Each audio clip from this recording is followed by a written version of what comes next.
Resplandece el yeso de las calles, el blanco, el amarillo, el verde claro, el azul celeste, el gris perlino, los colores perfectos, prudentísimos de las casas de Barranco.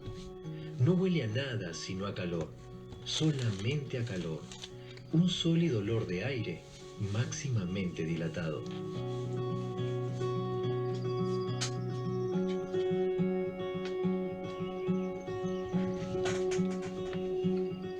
Ramón Rafael de la Fuente Benavides, más conocido como Martín Adán, culminó en 1928 su famosa obra La Casa de Cartón cuando tenía casi 20 años. Hoy lo hemos encontrado en el Paseo Sáenz Peña de Barranco. Esta obra, que tiene muchas estampas y un lenguaje poético muy evocador, habla sobre sus recuerdos de infancia y adolescencia en el distrito de Barranco, precisamente. Así como él, otros artistas, literatos, intelectuales, como por ejemplo José María Eguren, José Antonio del Busto o Abraham Valdelomar, encontraron en las casonas, el tranvía, los acantilados y los baños de Barranco una fuente inagotable de inspiración. Hoy queremos que ustedes también se inspiren en este evocador y mágico distrito, porque la historia de Barranco sucedió en el Perú.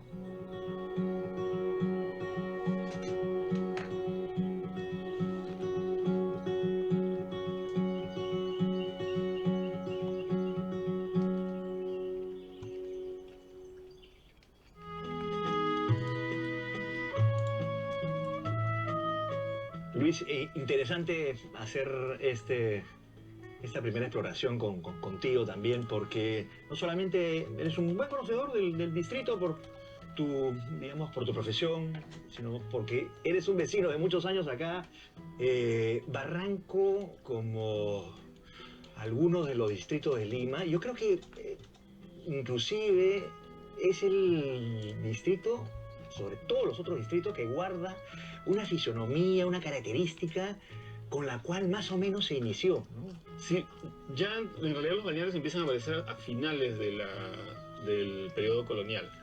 Ya Chorrillos empieza a levantar un poco. Yo creo que Barranco es como un poco ya posterior. Una cosa importante fue, de un lado, el tren, que tenía la estación cerca de la noche de Barranco, y también había el canal de Talana. Entonces los canales y estas cosas son las que generan estas trazas que no son ortogonales, que es lo típico en nuestra ciudad, porque como que nació con la ortogonalidad en el periodo colonial. Entonces, entre el canal de Talana, la estación del tren y esta bajada que es toda orgánica, Barranco tiene esta cosa media inorgánica que rompe y que le da, junto a la vegetación, un carácter paisajístico muy, muy fuerte. El puente también se construye, porque aquí está la ermita y la Plaza Bolívar, que se destruyó. Luego construyen acá, había un colegio donde está el parque, sí. El parque, en realidad había un colegio y la Plaza Bolívar.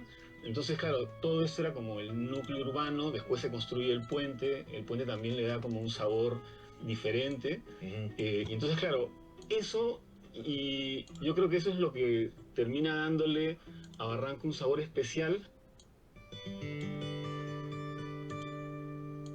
Para narrar la historia de Barranco es necesario remontarse a sus orígenes precolombinos.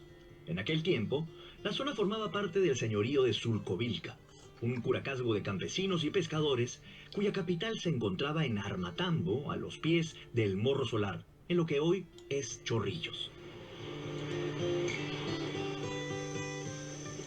El actual área del distrito de Barranco perteneció al denominado señorío de Sulco, que fue parte de este reino o cultura Ichma del periodo intermedio tardío de la historia arqueológica de la costa central del país, ¿no? La cultura Ichma fue, o reino de Ichma, fue un señorío, una entidad política que tuvo su capital, el actual sitio arqueológico Pachacamac.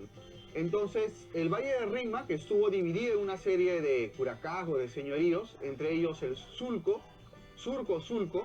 que es lo que ahora es los distritos de Santiago de Surco, de Chorrillos, de Barranco, de Miraflores, de una parte de San Borja, San Juan de Miraflores.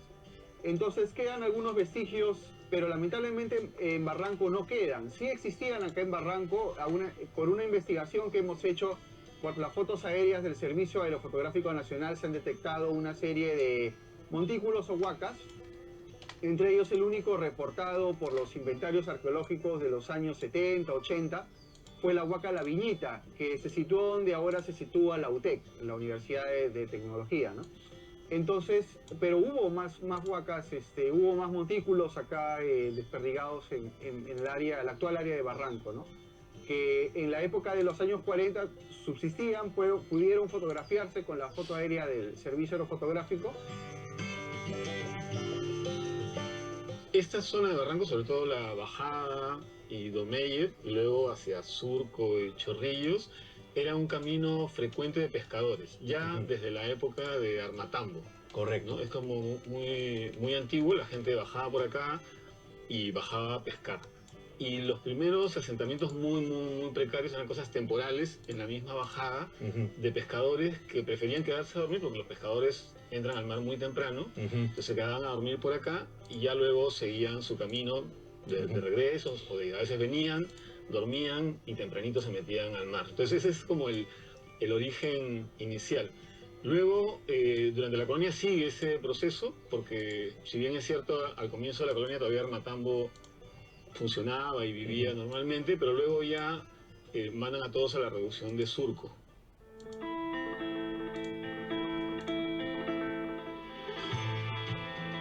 Según relata Juan de Arona, los antiguos habitantes de la zona rendían culto, entre otros dioses, a una larga piedra, llamada también Sulcovilca, enterrada en las playas de Barranco y bañada por el mar. El curaca Taulichumbi fue testigo de la llegada de las huestes de Pizarro en el siglo XVI. Durante la conquista, los habitantes de la zona fueron entregados en encomienda al español Antonio Solar, cuyo apellido terminó nombrando el morro que colinda con el mar. Acá en Barranco, el área que fue de los Ishma, de los Ayus, Talana y Comuco, se entrega a un encomendero, posteriormente pasa a una serie de haciendas que se hicieron en la zona. Se establecieron haciendas jesuitas alrededor, desde San Borja hasta la hacienda Villa. Posteriormente, a fines de la colonia, se funda una serie de fundos que tuvieron tuvieron hasta sus propias casas de campo, casas haciendas, por así decirlo, que fueron los famosos pacallares, ¿no? Hubieron 4 en esta zona, el pacallar de los que están situados junto a la quebrada Armendáriz, de la Condesa y de Premio Real, y acá el situado en esta zona donde se situó posteriormente la ermita, el pacallar de La Rión, ¿no? En la colonia, Barranco mantuvo su carácter de zona pesquera. Los pescadores de Surco faenaban con sus caballitos de totora en las playas de Chorrillos y Barranco. Hacia fines del siglo XVIII, el paisaje comenzó a transformarse con pacallares y huertas que atrajeron a criollos adinerados y familias españolas. Se decía entonces que Barranco parecía un bosque de pacares.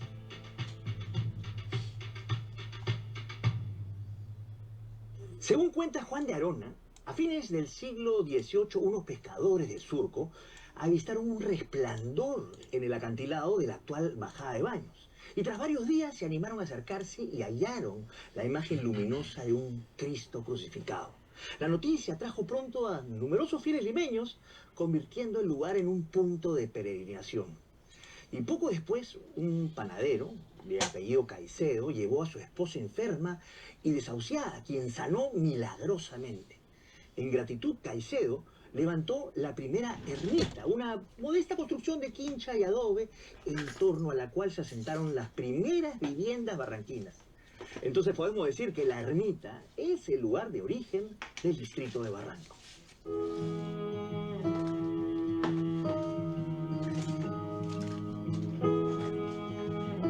Lamentablemente de la época colonial no tenemos podría decirse que el único resto que queda es la ermita, quizá una parte de la ermita, las bases, porque lamentablemente en la guerra con Chile, en la guerra del año 79, la ermita fue casi completamente destruida, ¿no? Fue incendiada junto con muchas de las casonas y construcciones de acá de Barranco. Y sería uno de los pocos monumentos o restos que quedan de este periodo, ¿no? Porque de las casas haciendas, de las casas de campo, de estos pacallares, también lamentablemente no quedan, ¿no? El historiador José Antonio del Busto menciona de que hasta los años 50 o 60 del siglo XX, él observó lo que quedaba de la antigua casa de campo del Pacallar de la Condesa, a unas cuadras del actual parque o plaza de Torres Paz. Lo que fue la casa del Pacallar de Premio Real de los Lavalle, de la familia Lavalle, uno de los miembros fue el famoso José Antonio Lavalle, que la compositora Chabuca Granda hace una canción sobre él, aficionado a los caballos de paso.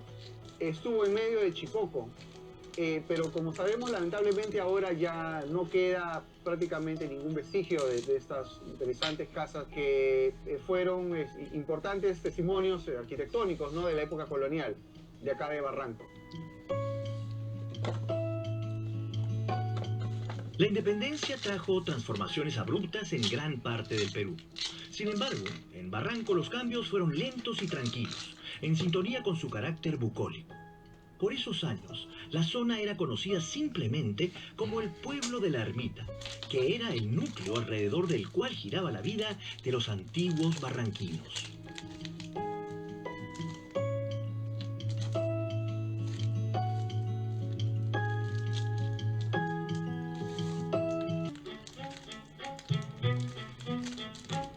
En el temprano siglo XIX, la población de Barranco no creció de manera significativa. Sin embargo, comenzaron a consolidarse grandes haciendas en sus fértiles terrenos junto a los pacallares.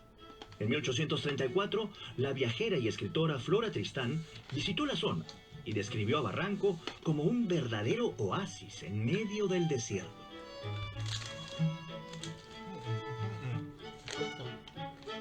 Bueno, una vez que inicia la República, Barranco empieza un periodo de crecimiento. Al inicio fue poco, el poblado de la ermita no tuvo mayores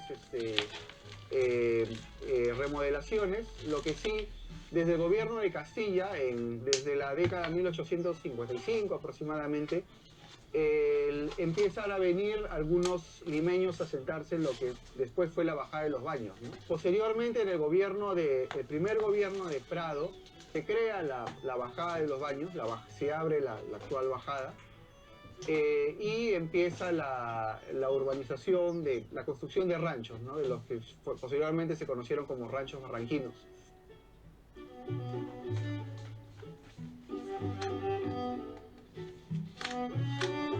Un hecho decisivo impulsó el crecimiento urbano de Barranco de la mano de su vecino Chorrillos, que ya se consolidaba como un balneario de baños y juegos de azar.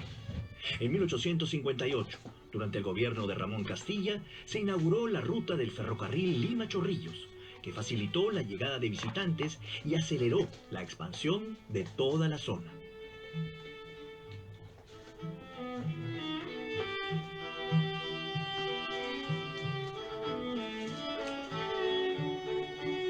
Desde mediados del siglo XIX, las playas y el balneario de Chorrillos comenzaron a destacarse como uno de los destinos preferidos para el descanso y la recreación.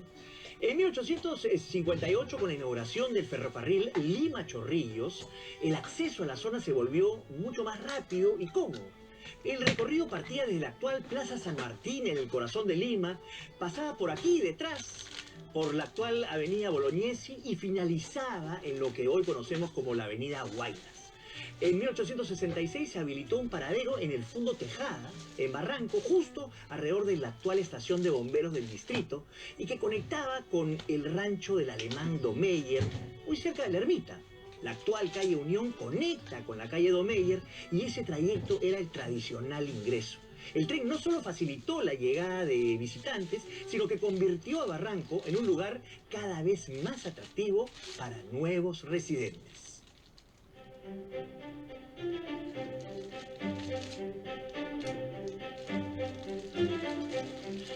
Ante el crecimiento constante de la población, el gobierno de Manuel Pardo decidió crear el distrito de Barranco el 18 de octubre de 1874.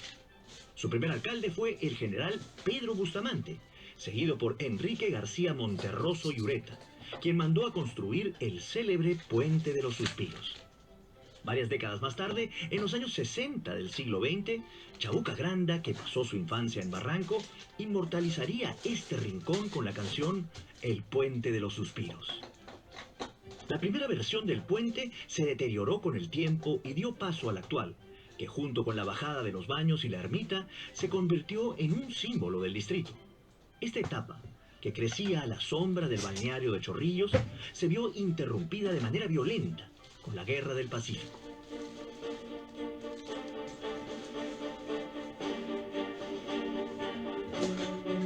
Hablemos de la época de la guerra con Chile. ¿Cuánto afectó la entrada del ejército chileno? Tenemos el caso más obvio, el más duro, dramático y más publicitado, con fotografías y todo, de Chorrillos. Poco se ha hablado de los que ha sucedido en los otros balnearios como de Barranco o de Miraflores. Barranco, ¿cómo sufrió durante esos momentos? Sufrió, digamos, igual que Chorrillos, pero era mucho más pequeño y mucho más precario. Entonces esa es la diferencia. Pero igual vinieron, arrasaron, quemaron, la ermita estaba construida y le rompieron la puerta, incendiaron todo, el techo se desplomó.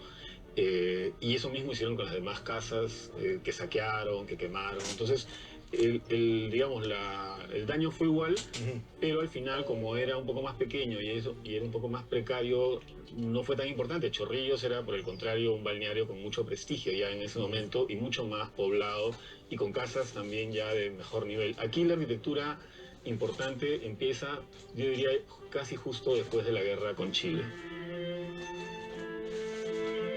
La ermita fue invadida, saqueada e incendiada en parte. Con ello se perdió la escultura que representaba al Santo Cristo de Barranco.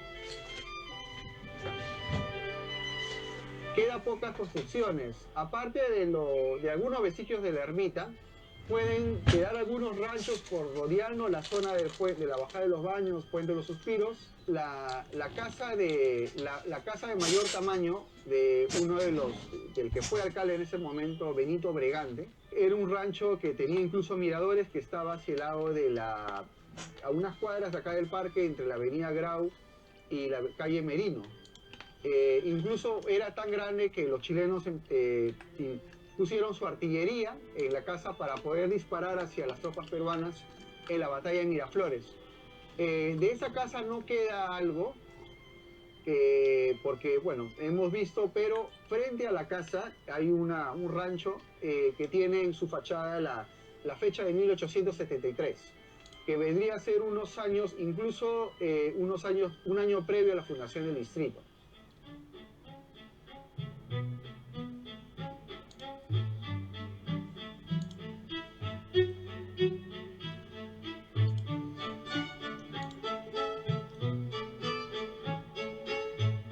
Quería abordar un poco esta reconstrucción después de la guerra con Chile, en donde ya se habla de un Barranco más residencial, digamos, un Barranco que comienza a experimentar un nuevo influjo de gente.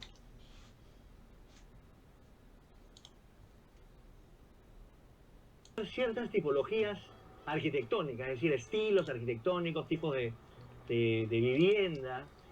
Definamos un poquito ese Barranco después de la guerra, ¿no? Era todavía un Barranco centrado en lo que es esta bajada, ¿cierto? Pero después comienza a tener un carácter más aristocrático también, ¿no? Sí, al comienzo Barranco es una zona campestre, podríamos decirlo así.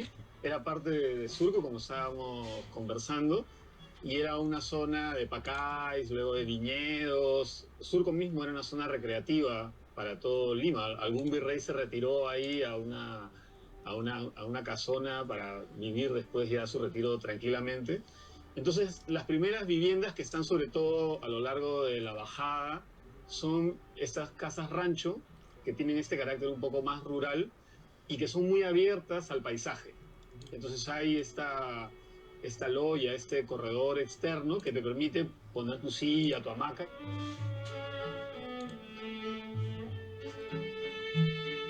La época de la reconstrucción trajo nuevos aires a Barranco. La mayoría de los bellos e imponentes edificios que aún engalanan sus calles comenzaron a levantarse desde entonces. En 1882, el padre Manuel de la Fuente Chávez inició la reconstrucción de la ermita y fueron los propios vecinos quienes solicitaron su independencia de la parroquia de Surco, lograda recién en 1902, cuando aquel sacerdote se convirtió en el primer párroco de la iglesia Santísima Cruz de Barranco. Durante la llamada República Aristocrática, entre 1895 y 1919, se instalaron los sistemas de agua potable y desagüe, además de levantarse una serie de molinos que embellecieron el distrito.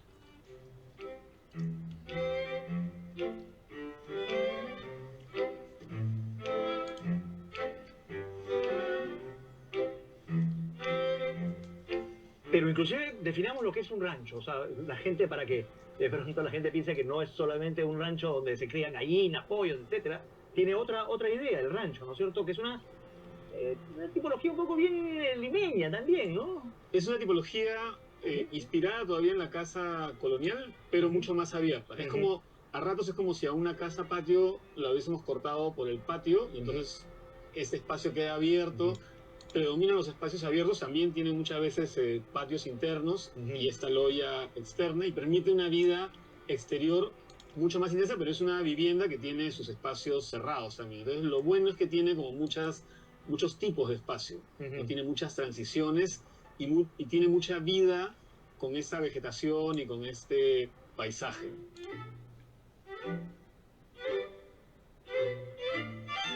Muchos extranjeros encontraron en Barranco un lugar apacible donde residir, lejos del desorden y el bullicio de Lima. Ingleses y alemanes se establecieron en el distrito, como el sastre Domeyer, cuyo rancho se ubicaba cerca de la ermita y del acantilado, el británico Carlos Southwell y el alemán Carlos Weiss, quienes llegaron a ser funcionarios municipales, o el empresario Rodolfo Holting, responsable de la instalación del funicular barranquino. Tras la reconstrucción, Barranco se consolidó como un balneario de prestigio, al igual que lo había sido Chorrillos antes de la guerra con Chile.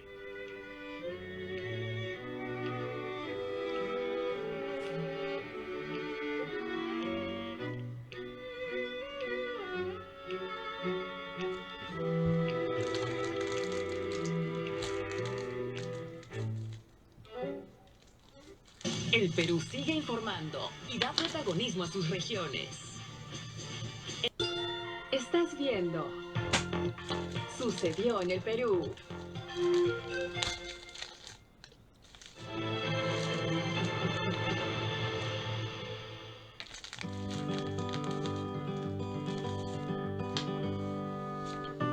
La creación del distrito de Barranco en 1874 lo separó del pueblo de Surco, con el que compartía lazos antiguos. Sin embargo, en la década del 90 del siglo XIX volvieron a unirse en una superentidad distrital.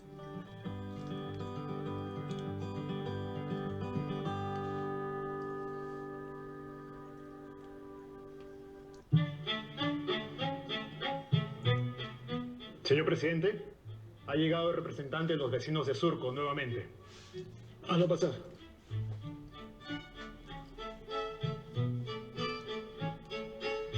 Señor presidente, gracias por recibirme. Muy buenas tardes. Buenas tardes.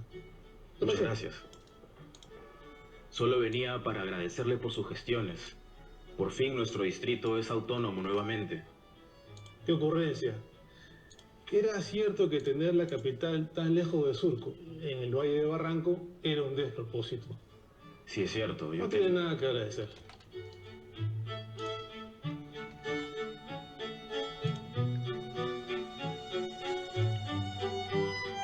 El distrito de Barranco fue fundado en 1874 durante el gobierno de Manuel Pardo. Sin embargo, ya desde 1892 se había unido a Surco bajo el nombre San José de Surco. Esta entidad había tomado como capital el pueblo de Barranco, que luego ascendió a la categoría de villa. Sin embargo, durante el oncenio de Leguía, muchos residentes surcanos quisieron restituir la autonomía, cosa que se dio el 16 de diciembre de 1929, cuando se promulgó la ley 6644. Separando ambas entidades. Surco se quedó sin mar y Barranco adquirió las dimensiones pequeñas que hasta el día de hoy tiene.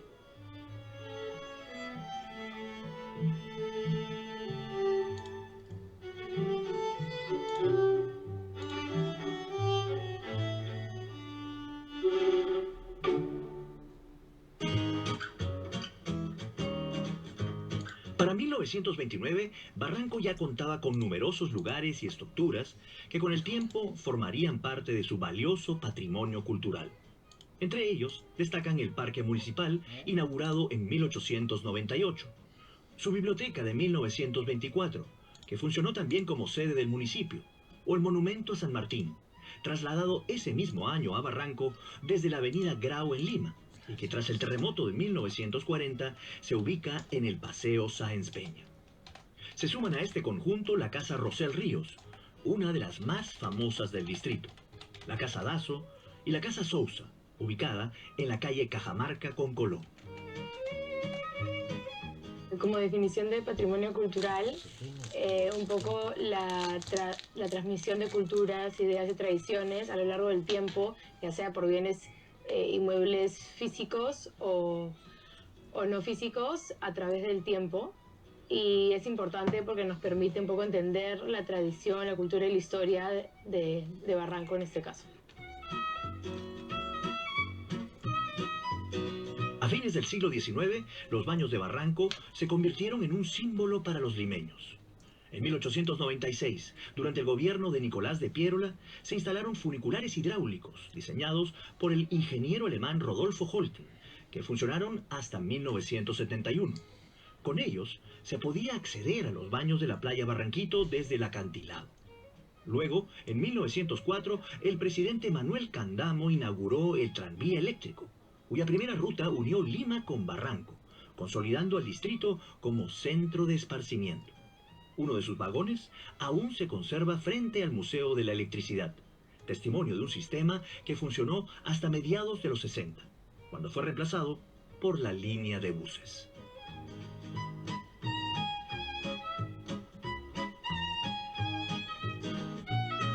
La zona que estuvo, donde ahora está la playa Barranquito, que fue la zona más frecuentada por los veraneantes, instala toda una instalación de madera, ¿no? Sostenida por unos pilares que estuvo como en una parte alta, ¿no? Para evitar el impacto de las olas. Y fue como una suerte de lugar de camerín, de cambio de los bañistas, de poder tener un lugar también donde tengan un restaurante, un lugar donde estar, descansar con una vista al mar, ¿no? Estas primeras instalaciones de baños de Barranco existieron hasta 1913, 1915, en que fueron demolidas y construyeron los más conocidos, que fue toda una estructura de fierro que incluso ingresaba al mar, tenía como unas especies de pasarelas, de veredas que ingresaban sostenidas con soportes de fierro y que llegaba a una especie de glorieta con vista al mar, ¿no? Fueron los famosos baños de Barranco, ¿no? Que se convirtieron en el balneario, las instalaciones de playa más famosas del país, ¿no? De una época hasta la década del 60 del siglo XX aproximadamente, ¿no? Y tuvieron toda una serie de instalaciones, incluso bar, incluso tuvieron lugar para que toque una orquesta, tuvieron hasta peluquerías, tuvieron toda una serie de instalaciones que para regocijo de los visitantes de que las usaron, ¿no? En 1945 se inauguró el Parque de la Confraternidad, lo que más tarde sería el Parque Luis Gálvez Chipoco. Este espacio contaba con casonas, una laguna y canchas de tenis. 2 años después, en 1947, se instaló allí el único zoológico de Lima, tras la desaparición del Parque de la Exposición, funcionando hasta la década de 1970.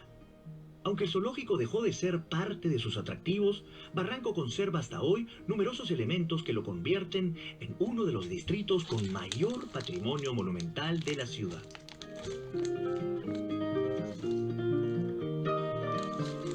Hacia 1990, Barranco contaba con solo 11 bienes inmuebles clasificados como históricos o patrimonio, y fue la oficina de proyectos de Barranco conformada por arquitectos de la Ricardo Palma, también el Patronato de Barranco con ilustres como Emilio Soller, arquitecto, el Fondo de Turismo y la Municipalidad de Barranco, que hicieron una catalogación de más de 400 inmuebles de valor histórico patrimonial en Barranco. De estos, 280 aproximadamente fueron definidos como patrimonio cultural, y hoy en día alrededor de 100 a 150 de estos son los que están siendo conservados. Están primero los típicos más turísticos, que yo definiría como la Biblioteca de Barranco, el Puente de los Suspiros, la Ermita, entre ellos, pero también están la Casa Los Ríos, el Mercado de Barranco, edificios como el Hotel B, la Galería Lucía de la Puente y el Hotel Vía Barranco, que son estos edificios un poco más icónicos que representan la cultura y el patrimonio del país. Para la década de 1930, la Plaza de Barranco era ya el corazón del distrito, desplazando a la zona de la Ermita y la Bajada. Con el tiempo, esta plaza pasó a ser el núcleo del centro histórico de Barranco, que hoy reúne más de 100 bienes culturales y al menos 52 inmuebles de valor monumental.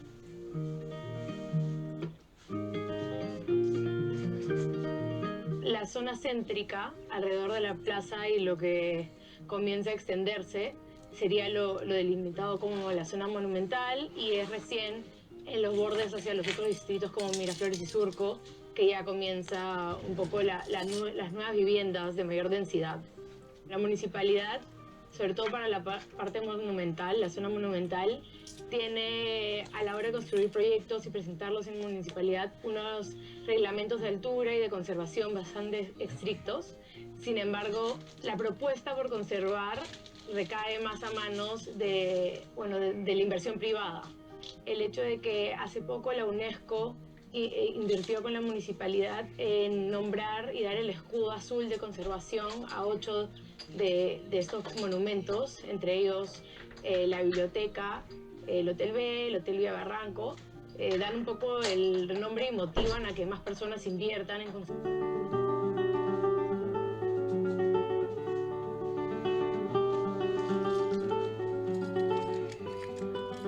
Esta idea que hablamos también de un sitio poético ha sido construido también en base a eso, a un sitio urbano rural, ¿no? La ciudad de los molinos, este ambiente cultural, ¿no?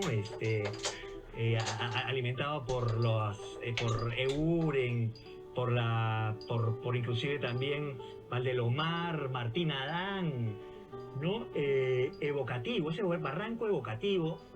¿Qué nos puedes contar de eso? Bueno, hay creo que esta tradición de paisaje y de verde se traslada, digamos, ya cuando empieza el proceso de urbanización, porque todo este proceso es un proceso más, digámoslo así, orgánico, ¿no? Que va sucediendo en el tiempo, pero luego ya todos estos terrenos llenos de pacáis empiezan a urbanizarse. Entonces hay la urbanización La Viñita, la urbanización La Condesa, la urbanización San Francisco, y ellas generan sus propios espacios públicos. Una cosa interesante es que, por ejemplo, la urbanización San Francisco, que está alrededor de la plazuela San Francisco, donde vivía Eguren, ahí está la casa de Eguren, entonces tiene como este carácter de alguna manera de espacio público. Las viviendas de los alrededores tienen esos jardines en los frentes que refuerzan el verdor, y son estas plazas muy típicas de Barranco que son plazas que entran por el medio y la rodean, como San Francisco, la Plaza Raimondi, la Plaza Batters, que son como espacios muy particulares.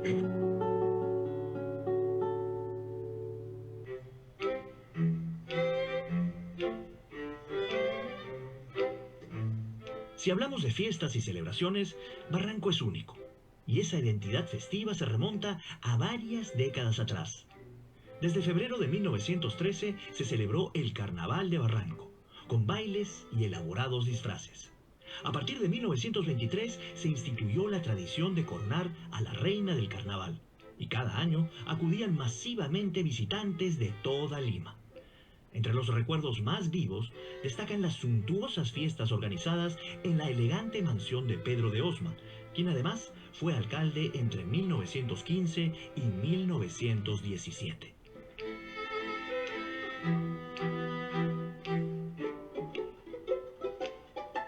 Luego de ese periodo tan terrible de la ocupación chilena, llega un tiempo de resurgimiento del distrito y con él la construcción en el año 1900 del Parque Central de Barranco. Para el año 1905 ya tenemos mapeada la primera retreta barranquina, que era una especie de concierto al aire libre que era ofrecido por la banda de la Escuela Militar de Chorrillos. Para el año 1917, 12 años después, ya no solamente venía la Escuela Militar de Chorrillos, sino también otras bandas de otros distritos. Y ya no solamente las retretas en el Parque Central, sino también en otras plazas, en los malecones, en otras calles. A las retretas además se le sumaron los carnavales, las kermeses, los juegos florales y ese ambiente bohemio, artístico-cultural de celebración es el antecesor del Barranco que hoy conocemos.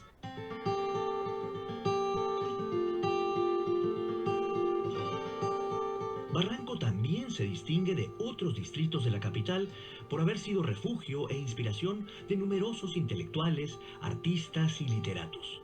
Entre ellos destaca el poeta huancaíno Juan Parra del Riego, así como Abraham Valdelomar, quien residió en la calle Padre Abregú en un modesto rancho rodeado de vegetación, donde abundaban las culebras y desde donde encontró parte de la inspiración para sus obras.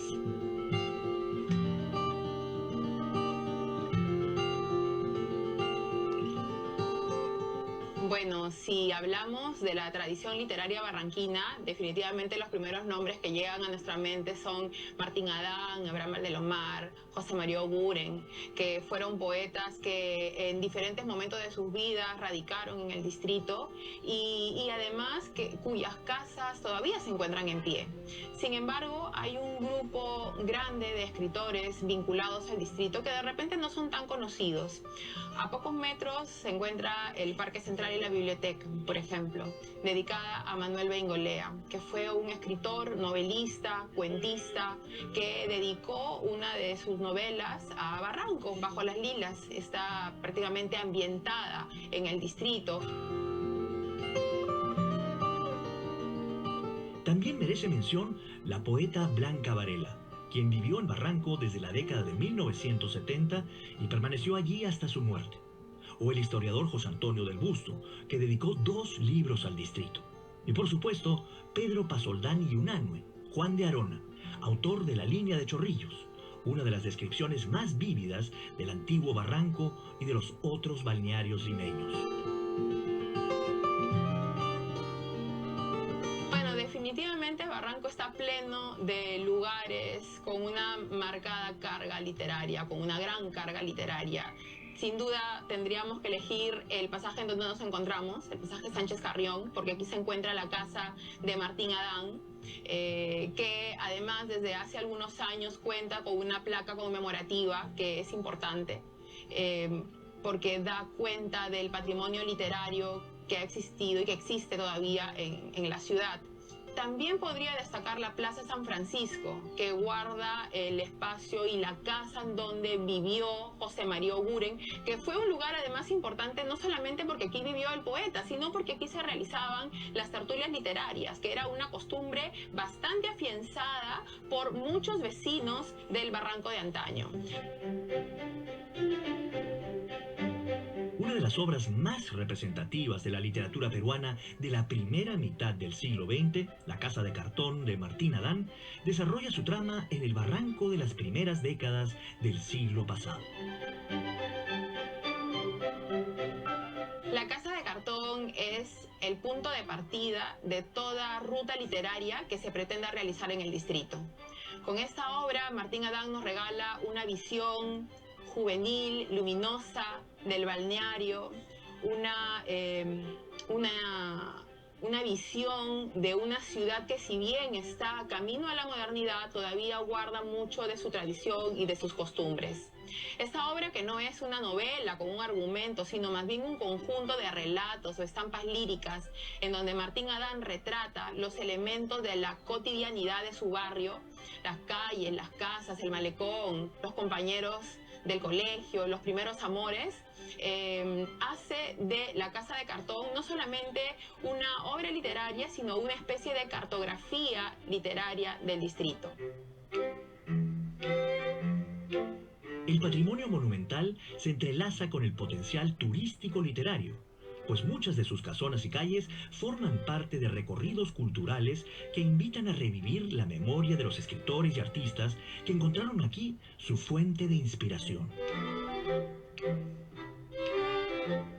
Bueno, si tenemos que hablar de los primeros establecimientos en donde se reunían los literatos o los vecinos para tertuliar, tendríamos que retroceder un poquito en el tiempo y hablar de los antecesores de los bares, que vendrían a ser las bodegas y las reboticas. Casi siempre las bodegas tenían un ambiente especial en donde se solía reunir a aquellos vecinos que degustaban alguna bebida o algún bocadillo, y en estos lugares generalmente comenzaron a llegar los intelectuales, los poetas, pero las bodegas no eran los únicos espacios. También existían las reboticas, que eran especies de laboratorios que tenían las farmacias. Había una bastante conocida, que era la farmacia Indacochea, en donde se reunían varios poetas y literatos de antaño, y en donde además nace la idea de una de las revistas culturales más importantes de Barranco, llamada Balnearios.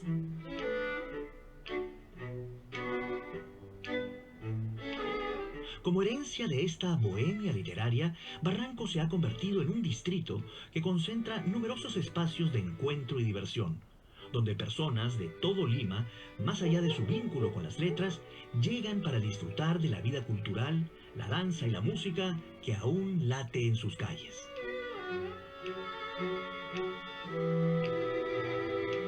Son muchos los espacios de entretenimiento que ofrece Barranco. Sin embargo, yo recomiendo específicamente dos, no solamente por su antigüedad, sino por la relevancia que tienen dentro de la tradición literaria barranquina. El primero de ellos vendría a ser el bar llamado Juanito, fundado por el señor Juanito Casusol, oficialmente el año 1937, pero en un establecimiento que ya funcionaba como bodega desde el año 1900. Y también podría mencionar al bar Piselli, que también funcionó primero como una bodega, y que no solamente es importante porque, por su historia, porque comienza el año 1915, sino porque nos muestra también una especie de plantilla de cómo fueron los primeros establecimientos italianos que llegan a nuestra ciudad.